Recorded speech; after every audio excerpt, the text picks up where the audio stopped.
계시록 8장입니다. 1절로 13절까지 줄여서 읽겠습니다. 일곱째 인을 떼실 때에 하늘이 반 시간쯤 고요하더니 내가 보매 하나님 앞에 일곱 천사가 서 있어 일곱 나팔을 받았더라.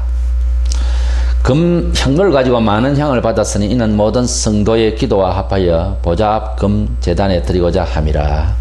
7절 첫째 천사가 나팔을 보니 피 섞인 우박과 불이 나와서 땅에 쏟아지며 땅의 3분의 1이 타버리고 수목의 3분의 1도 타버리고 각종 푸른 풀도 다 타버리더라. 둘째 천사가 나팔을 보니 불 붙는 큰 산과 같은 것이 바다에 던져지며 바다의 3분의 1이 피가 되고 바다 가운데 생명 가진 피조물들이 3분의 1이 죽고 배들의 3분의 1이 깨지더라. 10절입니다. 셋째 천사가 나팔을 보니 횃불같이 타는 큰 별이 하늘에서 떨어져 물의 3분의 1이 썬쑥이 되며 그 물이 썬물이 되므로 많은 사람이 죽더라. 넷째 천사가 나팔을 보니 해 3분의 1과 달 3분의 1과 별들의 3분의 1이 비추임이 없고 밤도 그러하더라. 13절입니다. 화화화가 있으리니 이는 새 천사들이 불어야 할 나팔 소리가 남아 있음이로다 하더라. 아멘. 계시록에는 세 종류의 재앙이 있습니다. 일곱인 재앙, 일곱 나팔 재앙, 일곱 대접 재앙이 나오는데 일곱 인의 재앙과 일곱 나팔, 일곱 대접 재앙이 좀 더 심화되어가는 그러한 심판의 재앙의 내용이 예고되고 있습니다. 본장은 일곱 번째 인재앙인데 그 안에는 일곱 나팔 재앙들이 소개되고 있습니다. 본문 5절에 보면 천사가 향로를 가지고 제단의 불을 담아다가 땅에 쏟으며 우레와 음성과 번개와 지진이 나더라 그랬습니다. 천사가 향로를 가지고 제단에 불을 담았다가 땅에 쏟았다 그랬습니다. 이것을 1절에 보면 일곱인을 뗐을 때 하늘이 반시 동안 좀 고요하더니 라고 했는데 아주 무서운 이러한 재앙이기 때문에 꼭 폭풍전야처럼 잠시 조용해지는 앞에 6째 인까지 환란이 이제 이어지다가 잠시 조용해지는 그러한 아주 적막한 시간이 옵니다.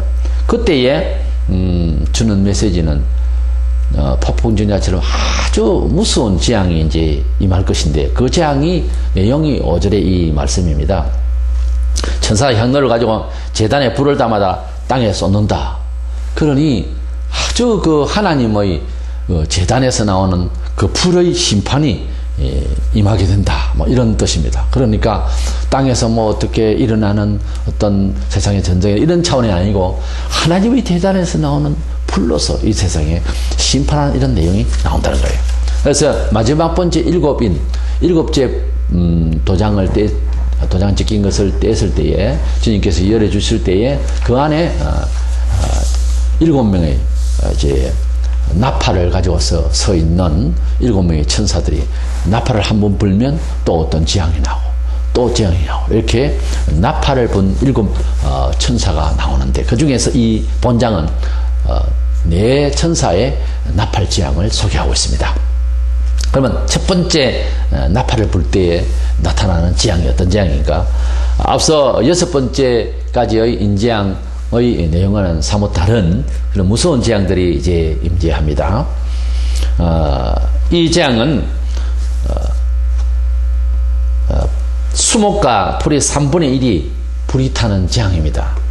우리가 불이 났을 때 가까이 가보면은 현기증이 납니다. 산소가 없어지기 때문에. 만약에 수목과 풀이 지구촌의 3분의 1이 타면 어떻게 되겠습니까? 3분의 1이 물론 전부 다는 아닙니다만 아직 여유는 있는 거죠. 그러나 이것이 불탈 때 전 세계적으로 정말 산소가 부족하게 되고 삶이 아주 어렵게 되는 급박한 환경이 될 것입니다.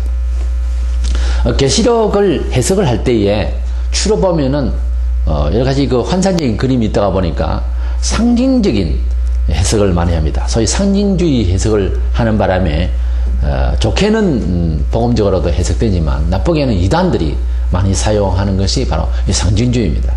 특별히 그 이만희와 같은 신천지에 이만희 같은 사람들 참 이 상징적으로 해석을 하기 때문에 문제가 생겼는데, 이 수목과 풀이 3분의 1이 탄다는 것은 사람이 3분의 1이 뭐 타거나 사상이 뭐 변질되거나 이렇게 해석하면은 아주 곤란합니다. 이것은 마지막 때가 되기 때문에 만물 자체를 천지를 하나님께서 정리하시는 과정이고 심판하는 과정이기 때문에 이것은 말 그대로 수목이 풀이 탄다라고 봐야 될 것입니다. 본문의 7절에 첫째 천사가 나팔을 보니 피 섞인 노박과 불이 나와서 땅에 쏟아지며 땅의 3분의 1이 타버리고 수목의 3분의 1도 타버리고 각종 푸른 풀도 다 타버리더라 그랬습니다. 이렇게 수목이 정말 하늘에서 불이 내려와서 이렇게 다 타버렸는데, 피 섞인 누박이 떨어진다. 얼마나 무서운 이야기입니까? 피 섞인 누박이 떨어지고 불이 나와서 땅에 있는 수목을 태운다. 여기저기 불이 났을 때 119가 불러와서 어떻게 해결할 수 있는 부분이 아닙니다. 이렇게 불타는 것을 지금도 오존층이 구멍이 나서 지구 곳곳에 지금 갑자기 불이 임하는, 그래서 태양의 그 빛을 그대로 받아서 불타는 이런 상황이 있습니다. 오존층이 여기저기 구멍이 나고 있고, 우리의 과학 때문에 여러 가지를 통해서 하나님께서 이 지구촌에 아기를 안고 있는 그런 태막처럼 이렇게 잘 싸고 있는 것을 이렇게 사람들이 과거하고 하나님 앞에 주신 것을 감사하지 못하고 관리를 잘 못해서 오존층이 구멍이 나고 이렇게 말았습니다. 이래서 지금도 불타는 경우가 실질적으로 일어나고 있지만은 마지막 때에는 하나님께서 직접, 우리 사람이 착오를 낸 것이 아니라 하나님께서 직접 피 섞인 노박과 불이 떨어지게 해서 이 세상에 있는 수목과 풀을 3분의 1을 태운다 하는 것입니다. 두 번째 나팔재앙인데, 두 번째 나팔재앙은 바다 물과 바다 생물체 그리고 배가 부서지는 이러한 장면이 연출되는데, 이것은 영적으로 바다는 세상이고 풀은 사람 이렇게 해석할 수가 없어요. 연속되는 것이 전부 다 자연을 치고 있습니다. 자연의 재앙인데, 본문 8절 9절에 둘째 천사가 나팔을 부르니 불 붙는 큰 산과 같은 것이 바다에 던져지며 바다의 3분의 1이 피가 되고 바다 가운데에 생명 가진 피조물들이 3분의 1이 죽고 배들이 3분의 1이 깨지더라. 배가 뭐 있어 본들 이제 고기잡이 뭐 이렇게 할 수 있는 부분도 아니고요. 이렇게 큰 불 붙는 큰 산과 같은 것이 바다에 던져졌다고 했습니다. 이것이 뭔지는 모르지만 엄청난 그러한 불덩이가 떨어지면서 이렇게 바다가 이제 육지에 수목이 불타듯이 바다에 있는 것이 이제 3분의 1이, 그리고 바다의 3분의 1이 피가 되는, 이런 정도 같으면 회개를 해야 되는데 중요한 것은 사람들이 아직까지 회개를 안 한다는 겁니다. 겁을 준다고 회개를 하는 것이 아니더라는 거죠. 예.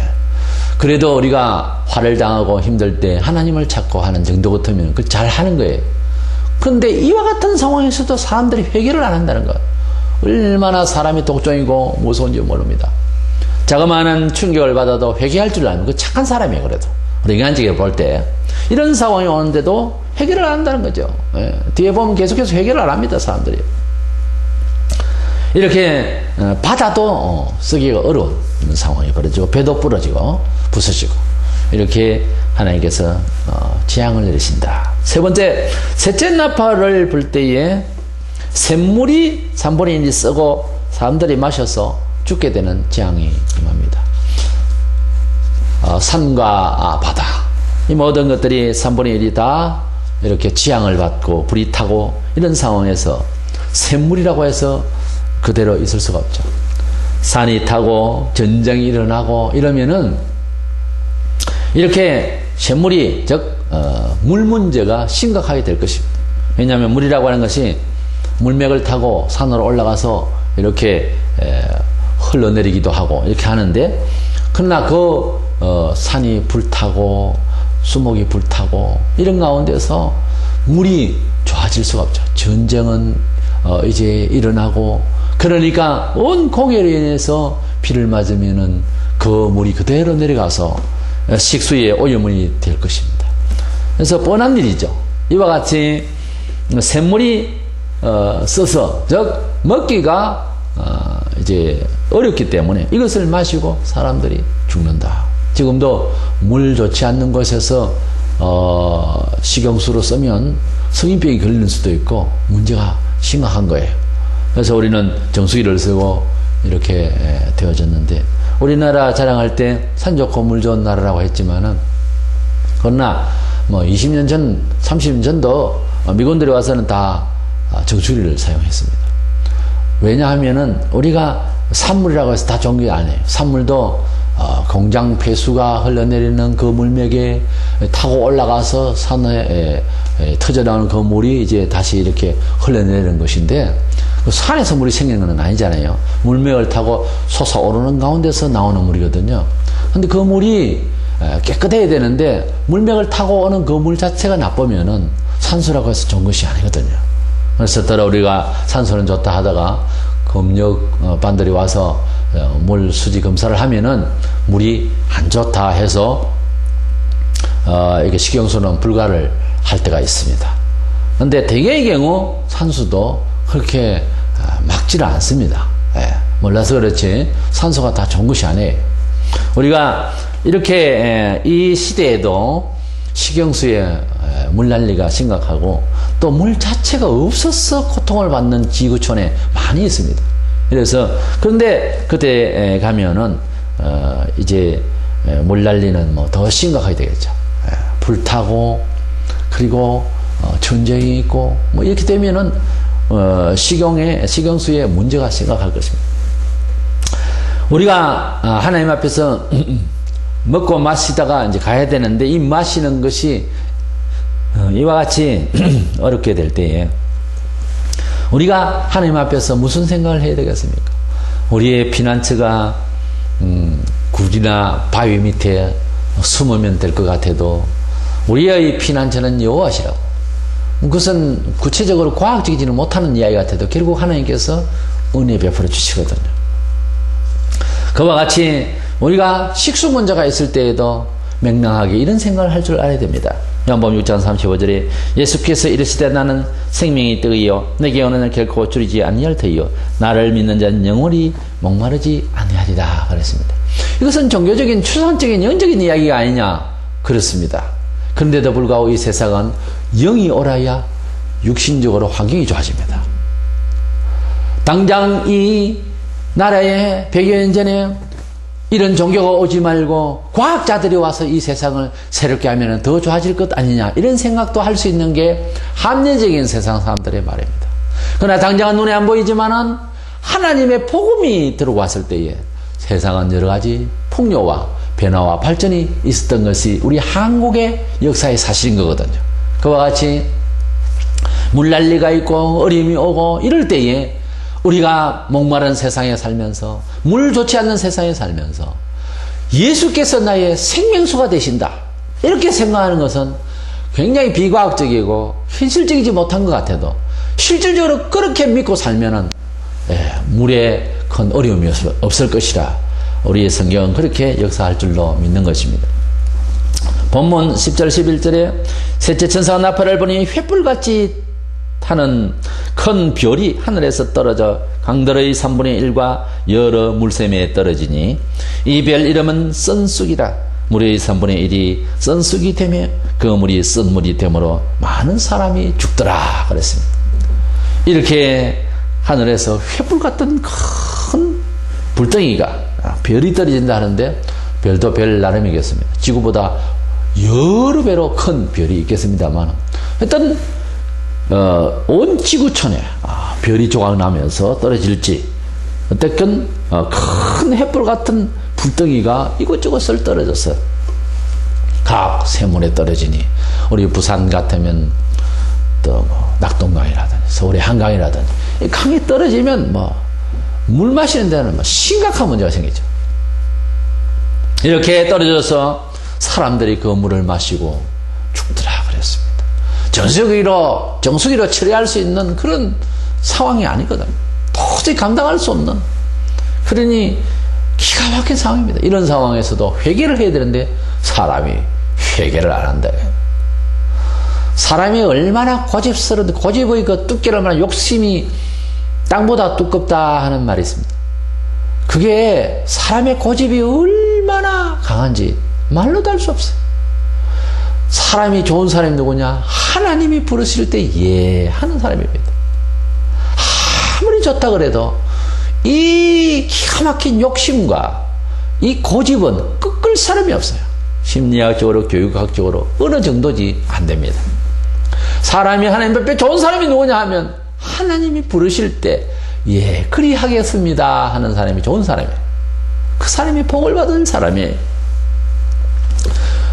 이렇게 샘물을 통해서 하나님께서 재앙을 마지막 때에 내리신다는 거예요.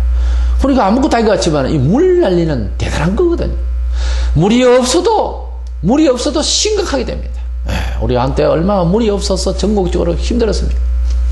근데 물이 있어도 마실 수가 없는 상황이 벌어질 때는 이건 감당할 수가 없는 거예요. 국가가 어떻게 책임질 수 있는 것이 아니거든요. 네 번째 나팔 재앙이 있습니다. 해와 달과 별과 별들에게 3분의 1이 비침이 없는 재앙이 임할 것입니다. 얼마나 무섭고 두려운 일입니까? 우리가 자고 깨고 태양이 뜨고 밤에 달이 뜨고 별빛을 보면서 유구한 세월을 살아가면서도 하나님께 감사치를 못합니다. 자연적으로 그렇게 되는가 보다. 우리가 회사 생활을 하고 돈벌이를 하고 경제활동을 하고 이런 생활도 마찬가지입니다. 자고 깨고 그냥 기계가 돌아가고 그냥 물이 흐르고 그냥 돌아가는구만 그렇게 생각하지만 어느 날 파이프에 물이 새고 어느 날 물이 막히고 어느 날 태양이 안 뜨고 어느 날 비가 너무 많이 오려오고 그러면 생각이 달라집니다. 뭔 말입니까? 범사에 감사하고 아침 조석으로 감사하고 하루 시작을 감사하고 하루 마무리를 감사하는 삶을 살아라고 말해요. 감사하면서 하나님께 모든 물질과 모든 생활의 근거를 거기에 둬야 됩니다. 그랬을 때 하나님께서 또 좋은 일을 주시고 감사할 일을 주실 줄로 믿습니다. 마지막 때가 되면은 태양이 어두워져 3분의 1이 침을 받아서 어두워지니 자연이 달이 핏빛으로 변할 것입니다. 벌거스로 맑게 하얗게 되지 않고 보르게 쳐다보면 두려울 것입니다. 모든 세상이 어두워집니다. 캄캄해집니다. 두려워집니다. 본문 12절에 넷째 천사가 나팔을 보니 해 3분의 1과 달 3분의 1과 별들의 3분의 1이 타격을 받아 그 3분의 1이 어두워지니 낮 3분의 1은 비추임이 없고 밤도 그러하더라. 그렇습니다. 낮이 낮이 아니고 밤이 밤이 아닌 아주 달빛 찬란하고 밝을 때 글도 볼 수 있었는데 그렇게 되지 않습니다. 이렇게 어둡고 칙칙한 그러한 밤이 될 것이고 달이 떴지만 밝지 않을 것입니다. 모든 지구촌의 사람들이 두려움을 안을 것입니다.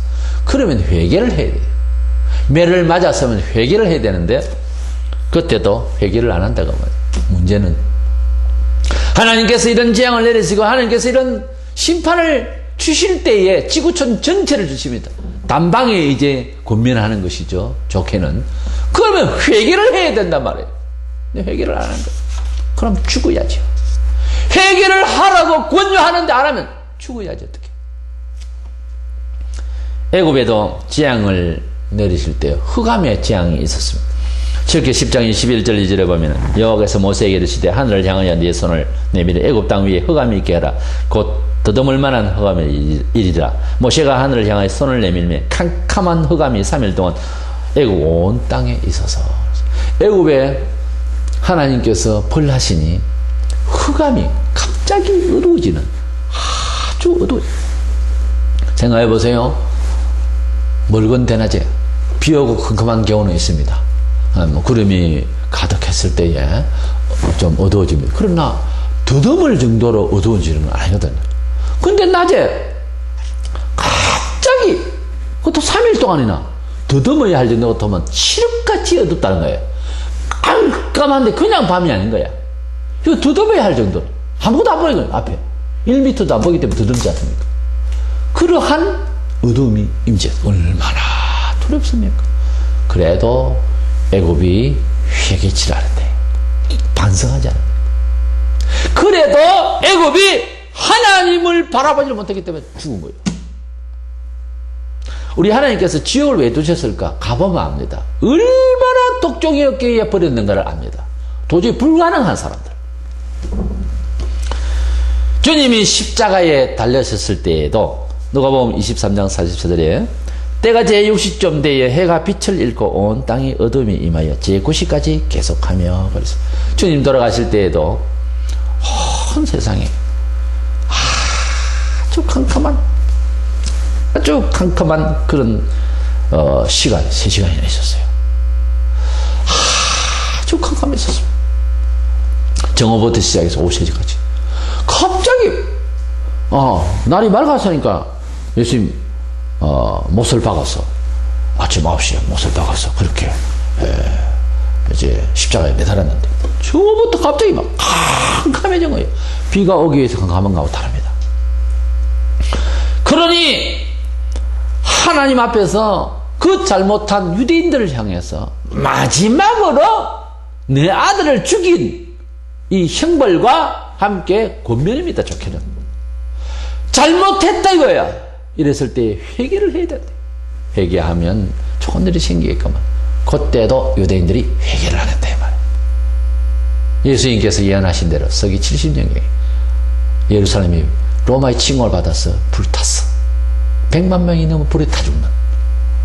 결국 나라도 잃고 모든 나라의 종이 되어서 떠나가게 되고 마지막 약 1000명의 사람들은 마사다의 요지에서 거기서 요새지에서 끝까지 버틸다 3년 만에 다 자기라고 말했습니다.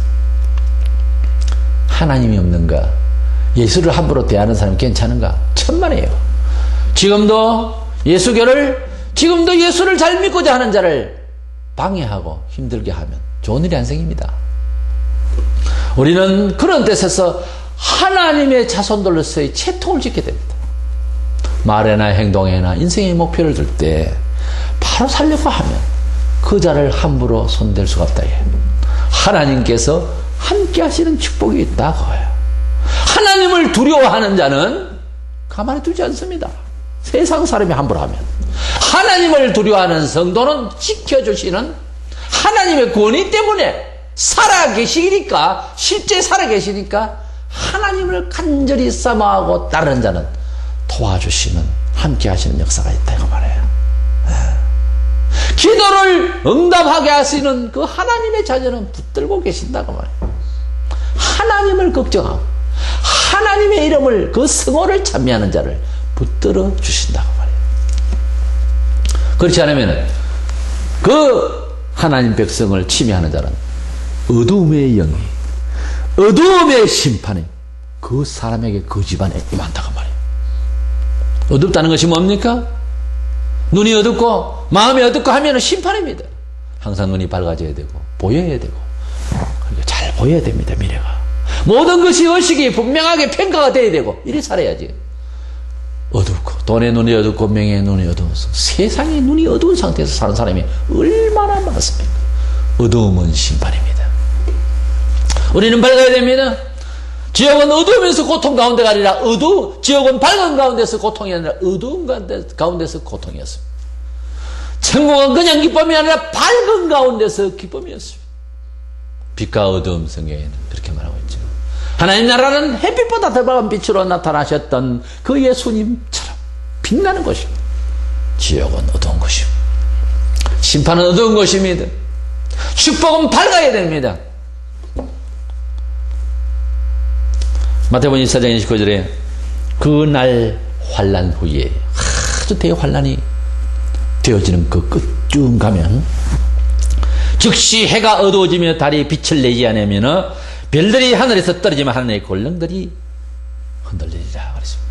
예수님께서 감람산에서 말세연을 하실 때에 많은 환난이, 전쟁과 고통과 여러 가지 환난이 있고 난 뒤에 그 마지막 번째 가면은 이와 같이 하늘에 태양과 달과 별과 별들이 전체에 이러한 어둠이 있을 것을, 떨어지고 이렇게 변화가 있을 것을 주님이 예언하셨어요. 그 예언이 지금 우리가 보고 있는 계시록 8장에 전체의 이런 변화, 지구촌 모든 자연의 이런 재앙, 이것을 지금 우리가 보고 있는 거죠.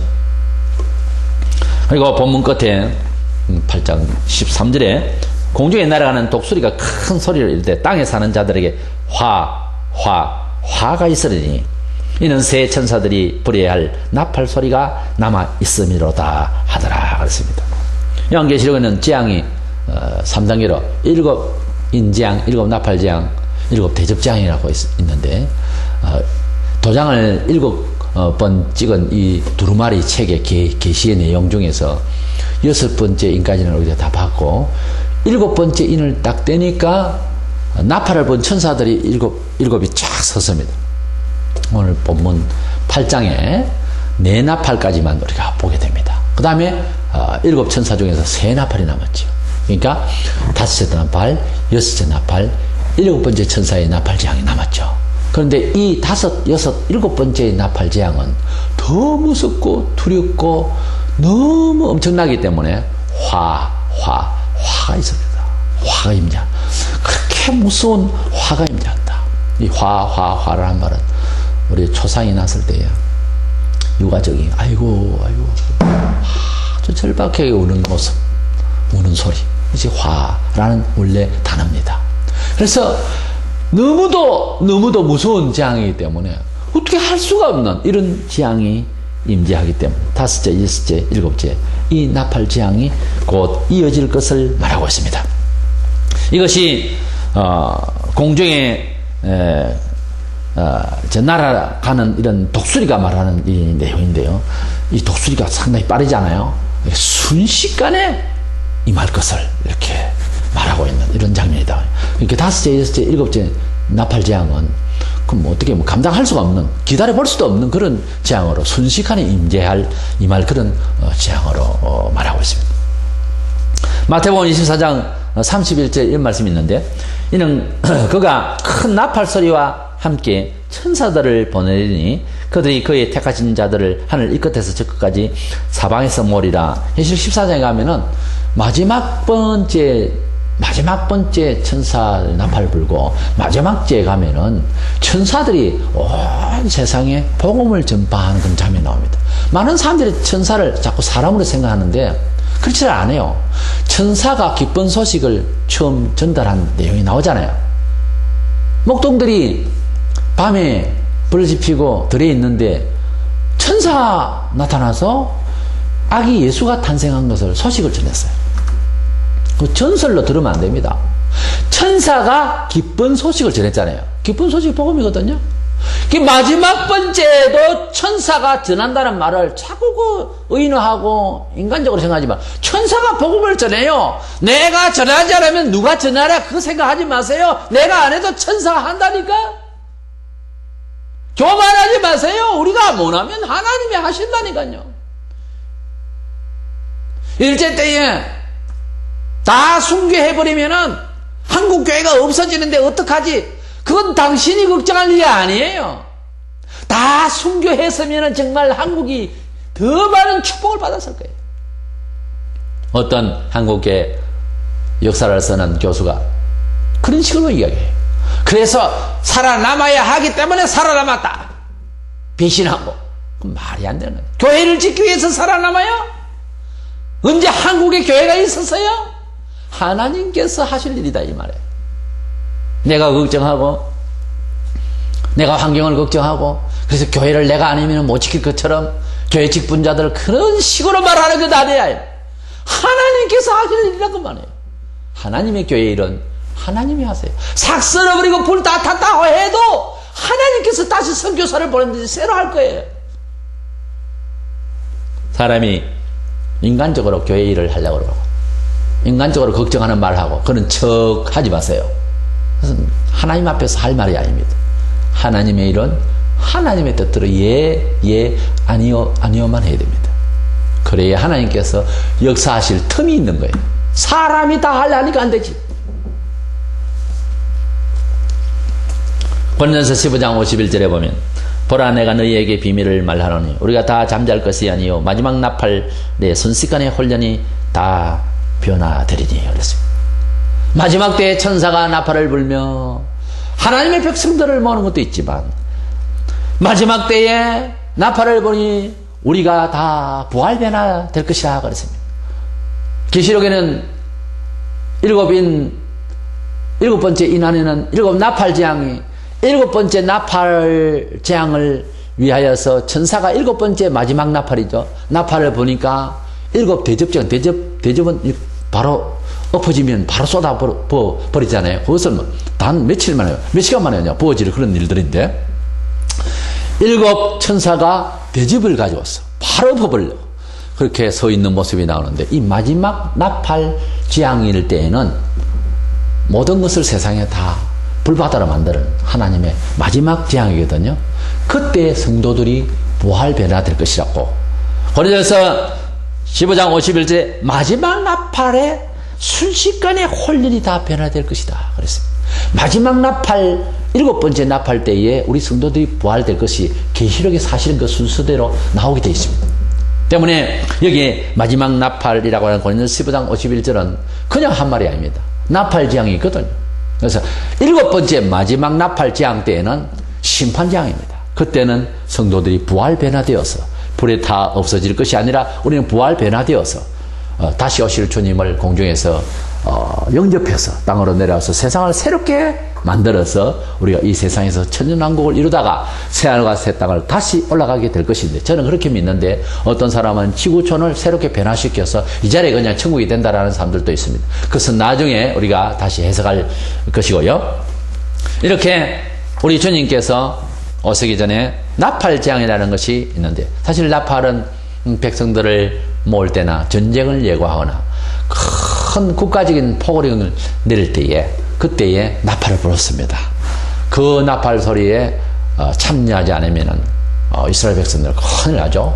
국가적으로 다 참여하는 그런 나팔 소리인데, 이 나팔 소리를 이제 전쟁과 어떤 그런데 쓸 때에 하던 소리지만, 이것은 이제 하나님께서 마지막 때에 대환란 대지향을 상징적으로 표현하기 위해서 나팔 재앙을 이렇게 붙이는데, 천사들이 나팔을 불더라. 이것은 이제 재앙을 내리기 위해서 하나님의 그 심판을 예고하는 그런 뜻에서 천사들이 나팔을 부니까 이와 같은 재앙들이 임했다는 겁니다. 오늘 계시록 8장에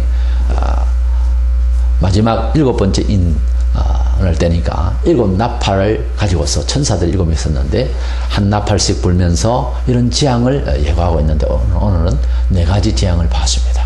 근데 독수리가 날아가면서 화가 있다 하고 세 가지, 다섯 번째, 여섯 번째, 일곱 번째 이 나팔 재앙은 더 무서운 재앙이 이제 예고되고 있는데, 그래서 다음 시간에 보기로 하고, 우리가 이러한 나팔 재앙의 소리를 들을 때 얼마나 우리 성도들이지만은 대단히 무섭고 대단히 위험스럽고 대단히 정말 좌절할 수밖에 없는 이러한 세상의 심판입니까? 그럼에도 불구하고 우리는 복음의 나팔 소리를 들을 때, 이것은 재앙의 나팔 소리, 우리 성도들은 복음의 나팔 소리, 하나님의 구원의 나팔 소리, 주님께서 오실 때에 그 천사들과 오실 때에 하늘 떠나 같은 나팔 소리, 그 소리를 우리가 기억하면서 기다리면서 그 구원의 나팔 소리, 우리를 부르시는 나팔 소리를 우리가 기대하면서, 이스라엘 백성들이 6월절에 모이게해서 그 이스라엘 백성들이 축제의 시간에 나팔 소리를 듣는 그 기쁨 있잖아요. 드디어 올해도 나팔 소리가 들렸다. 축제의 시간이 날이 왔구나 하고, 그 나팔 소리는 얼마나 기쁨의 나팔 소리 아니겠어요? 세상 사람들은 재앙의 나팔 소리를 들을지어 우리는 구원과 축복의 나팔 소리를, 말씀의 나팔 소리를, 생명의 나팔 소리를, 구원의 나팔 소리를 사모하며 들을 수 있는 귀가 되기를 주님의 이름으로 축원합니다.